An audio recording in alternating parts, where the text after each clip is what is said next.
এটা যথেষ্ট ছিল না, কারণ হিউগো ছিল হতাশ যেহেতু ওকে বেশি কাজ করতে হচ্ছিল, মাছকে খাওয়ানো এবং ট্যাঙ্ক পরিষ্কার করা এখানে শ্যাওলা দেখো। ও মাই গড, এবং গার্ডেনকে মেনটেন করা যাতে ওরা সব সময় ফ্রেশ ভেজিটেবল পায়। খুব ভালো খুব ভালো। হিউগোকে ছাড়া কি করতাম আমি? হেঁটে যেতে। শুধু তাই নয়, হিউগোকে বেশিরভাগ সময় রান্নাটাও করতে হচ্ছে, আর যেহেতু ও 3 বেলা রান্না করছে তার মানে ও দুজনের জন্য প্রায় 100রও বেশি বার রান্না করে ফেলেছে।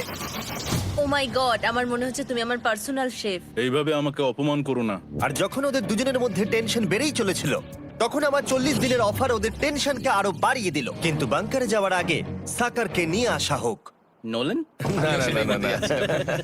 মানি সাকার ও আচ্ছা। ডে 40 হওয়ার জন্য এই যে চ্যান্ডেলার শুরু করো। তারিক আর চ্যান্ডেলার এখন এটার উপরে রয়েছে। ওরা এখন $1,00,000 বের করে নিচ্ছে, যেটা তোমাদের থেকে নেওয়া হচ্ছে আমরা না। শুরু করে দিয়েছি, টাকা টানছে। আর পরের 10 মিনিটের মধ্যে তোমাদের মধ্যে কেউ বেরিয়ে গেলে সে এই বের করে নেওয়া $1,00,000 নিয়ে বাড়ি যেতে পারবে এবং আরেকজন এলিমিনেট হবে না। কিন্তু তুমি একা করে দেবে তোমার টিমমেটকে, সে আইসোলেট হয়ে থাকবে এই বাংকারের মধ্যে আর জিততে পারবে $4.5 লাখ।